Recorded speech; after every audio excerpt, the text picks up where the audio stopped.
Okay. So, hey, Heads, Matters a Law radio show and YouTube channel has the honor to interview Fab Regmann, drummer from SACRIFIRE, DISBELIEF, ANTIMATTER, Maiden, United D. So, thanks for your I think time, that's it. Fab. Yeah, Uh, and I'm absolutely happy to my be here. thank you. Yeah. So, my first question is, SACRIFIRE has recently released the debut EP. Hmm. So how has been the feedback of it so far? Well, so far it has been absolutely amazing. So we are absolutely stunned by this outcome from all the magazines and especially from all of the people which were buying the record or just writing some nice words about it. So it went really well. We was not expecting this because it was a really spontaneous idea for all of us. And yeah, so we are absolutely happy and absolutely looking forward to do another record with more songs and just to make the real thing. Yeah, cool. So the artwork of the album, this is the album and this is the artwork for the ones who don't know. I'm just showing here. So the artwork of the album was created by Augusto Peixoto at Iron Doom Design, and the logo was created by Gogo Melon. So a nice combination, my opinion. So how have you developed Yeah. the idea of it? Well, so the thing is, I know the artworks of Augusto for a long time, and I was about to work with him together in the past already. So I was always following his works on Facebook because he was always putting out some new nice artworks. Mhm. And when the time was right, when he was looking for the right artist to make the artwork, I was just proposing Augusto. And a couple of days later, we've seen exactly this photo. And as you know, we are a three-piece band. So we were thinking this three skulls with the candles and the whole atmosphere from this Okay. artwork is absolutely suiting amazing to our music. And we was just writing him some nice words and was thinking, we really want this. And he was telling me, you know what, Fab, it's a bad coincidence, but I really want to use it for myself, for my own project. I was like, no, really, you want to do this? He was just like, let me think about it. Let me think about it. And then just maybe one day later, he was writing, okay, Fab, it's yours, just take it. And yeah. Wow. Yeah, so for the band logo, I was asking my dear friend Gogo because we know each other for a couple of years and I know her great work for other bands. So it was actually clear for me to ask her to make this logo happen. And it was working in within, I think, 2 days, and she was just doing the right thing for us. So we are absolutely happy Oh, about this. yeah, Yeah. yeah, yeah. Looks cool, really. Yeah, thank you for this. Yeah, We're still really happy. So yeah. So the lineup of the band has Joe Trank on the guitars, Dirk Weiss on the vocals, and you on the drums. Yeah. So mhm. how have you decided for this lineup? Who invited you? Who to join the Yeah. band? Well, I think it all started in 2017 when we have been on tour together with Warpath, the other band from Dirk. So and we really quick Ah, became friends with each other, and we all liked this darker kind of music and said, you know what, we should form our own band. It was a little bit of a drunk idea, but then um, just became a more and more concrete idea. So I think in the beginning of 2019, Joe sent it to both of us like two ideas, which actually ended up on the record now. And yeah, everything happened really fast. oh, So far we have never rehearsed together, which is really strange. So we did everything from home and just sent us a lot of files there and back. And then we entered the studio and did this. So we're looking forward now, hopefully that we can play a show together or something soon, and finally to rehearse, because we have never rehearsed, and it would be really cool to play the songs together oh, live. So I hope it will happen soon. oh. Okay, Yeah. cool. All right. And so, what are SACRIFIRE plans for the future? Supposed to play together? Yes. Yeah. First of all, it would be really nice to have a rehearsal together. But on the other hand, Yes. we are quite busy working on new songs. So Joe is like a birth machine for new songs in some kind of way, and he Oh, already created 18 new songs for the new wow. record. So I think we will just find the 10 or 12 best songs and hopefully enter the studio in this year to make the full album happening. Yeah, Mm-hmm. Wow, cool. that's the Really plan. cool. And also, yeah, also we would like to play live, of course. I mean, Yes. absolutely no one knows when it will happen, but we are we're crossing our fingers that it will happen hopefully this year. Yeah. Yeah. For sure. Okay, and So almost ready. Never rehearsed, so but we are almost ready to play live. yeah. Yeah. So you have taken part of a Doom project called Dark Matters from Iron.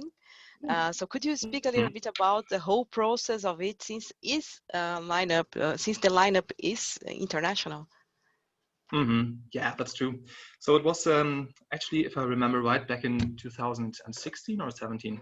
And one night, quite late, I got a mail through Facebook from Arya Mogadan, and he was just asking me, you know, would you just like take place for just one song, or just some bits here and there, just to have your name on the record? And I was just like, yeah, sure, man, let's do this.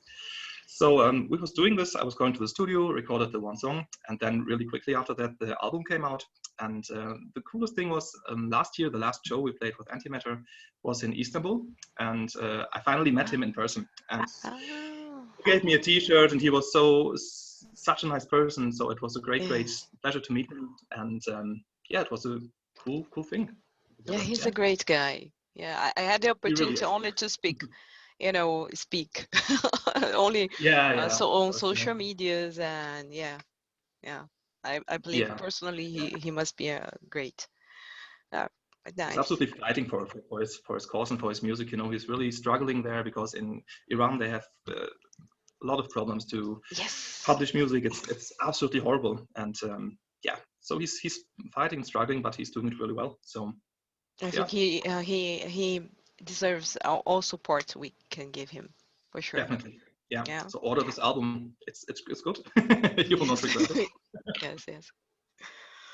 Okay, and so now let's speak about Maiden United D. So it's such a cool idea having new arrangements for old Iron Maiden songs with amazing guest musicians, as Anneke van Gisbergen from The Gathering, or Sharon Den Adel, from Within Temptation, Ralph Schiffers from Primal Fear, among others. So please tell us, how was your participation on it, and which are the future plans for Maiden United D? Okay, so he was frozen for a bit, but I guess he was asking what are the plans for Maiden United in the future, or was there something more? Because he was just frozen for a couple of seconds. Well, actually, the plans for Maiden United is to go on tour again, and it will be a big tour with different musicians, different guest musicians. And what I can tell so far, I'll be included in some of the live performances, but I don't want to tell too much. Okay, still a secret. Yeah. Okay, all right. Yeah, no problem. I understand. It's no problem at all. But I'm happy to know that somehow you will be involved, and something will happen with this project in the future. Yeah. Great. Absolutely, there are loads of plans, and actually at the end of March there's a big Maiden United weekend where you can get some more information about what will happen in the future. So if you're interested, just on Facebook. Yeah. Okay. All right. So, and when have you joined Antimatter, and how has been the experience of it so far? To be honest, it's an absolutely amazing experience, and it still is. So I joined them as a session drummer just for one tour in 2016, and since then I just remained on the drum throne somehow. You know, I just didn't move there. I just played around 150 shows in a lot of countries. So we've been to Dubai, to Armenia. It was just some absolutely amazing things that I would have never expected to do in my life. And the absolutely most amazing thing is that these three persons are my best friends now. So we've spent so much time and we're in contact.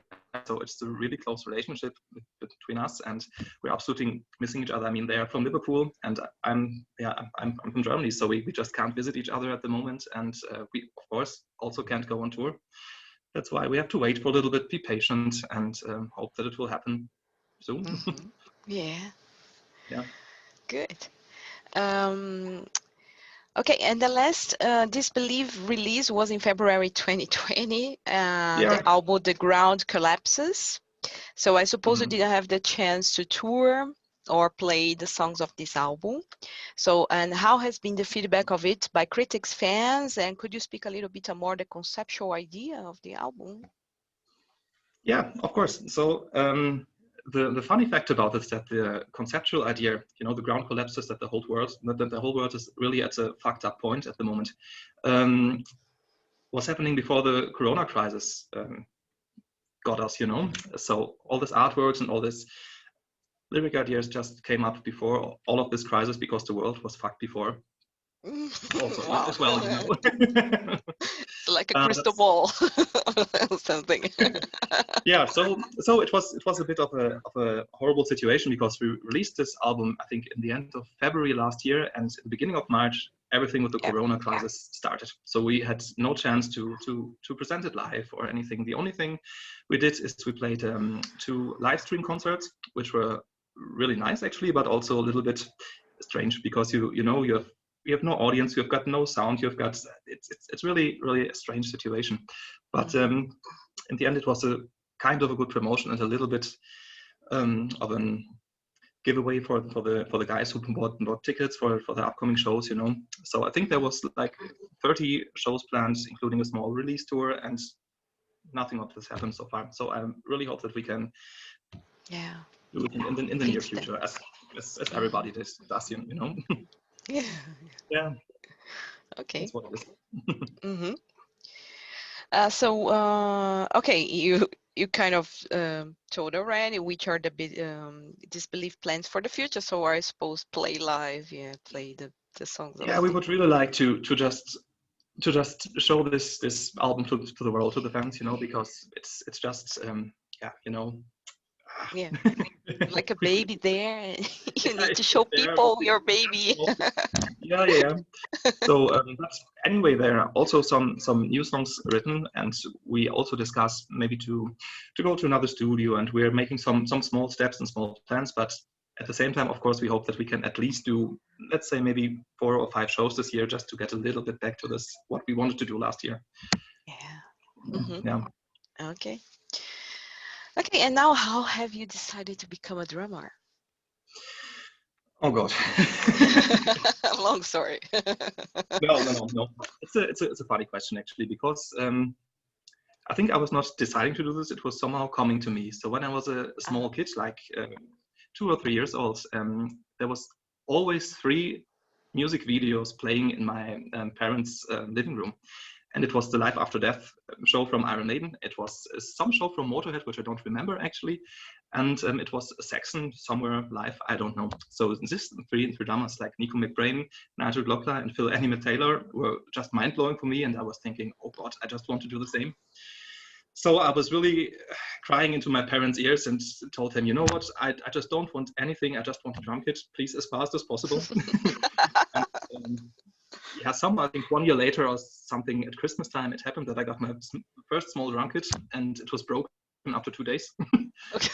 Really, because it was more of a kid's drum set and stuff like this. And I think that was my karma or something. So I continued with playing drums and continued, and yeah, here I am today.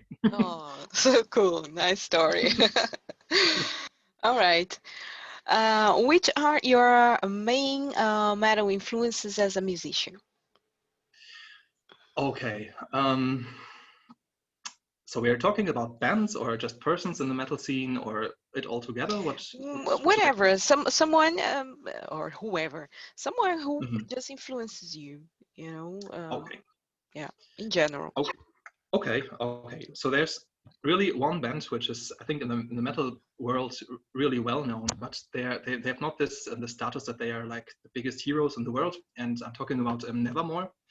So they released this album in 2000 called Dead Heart and Dead World, and this album really changed my life. It absolutely changed my mind. So from the drumming, from the musicianship, it was absolutely mind blowing for me. And until that day, it's my absolutely favorite album because it's just perfect. The sound is perfect. The musicianship is perfect. The songs are Mhm. perfect. Just everything is perfect. And then the cherry on all this big ice cup, you know, it's the voice of Errol Dane, which is making it just absolutely amazing. So I think this is the biggest influence really that I have. Apart from that, of course, there are bands like Black Sabbath who are still influencing me with all of their stuff. Iron Maiden, of course, Motorhead, Whitesnake. So all this classical stuff. I'm quite into this classical metal. Okay. And which are your main? Which are your influences out of metal? Is there something that you listen that is not metal that influences you somehow? Yeah. So the biggest one is, I think, Pink Floyd, because they are just a universe for themselves. This is just my biggest influence out of metal. But apart from that, I also enjoy some female vocalists like Tori Amos. I absolutely like Tori Amos.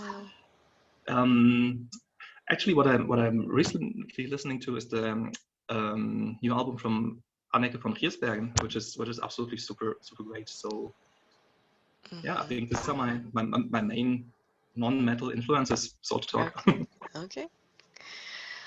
All right, and then now I have a situation that is a classical situation. If I don't ask my guests this question, and people get like crazy. Why didn't ask? So of course I want to know your answers about it. So suppose you are a bad guy and got in trouble and had life imprisonment as a sentence, and you can have nothing with you but 3 albums that you can listen for the rest of your life, because one of the guards of the prison is a nice guy to give you this gift. So which albums would you choose and why?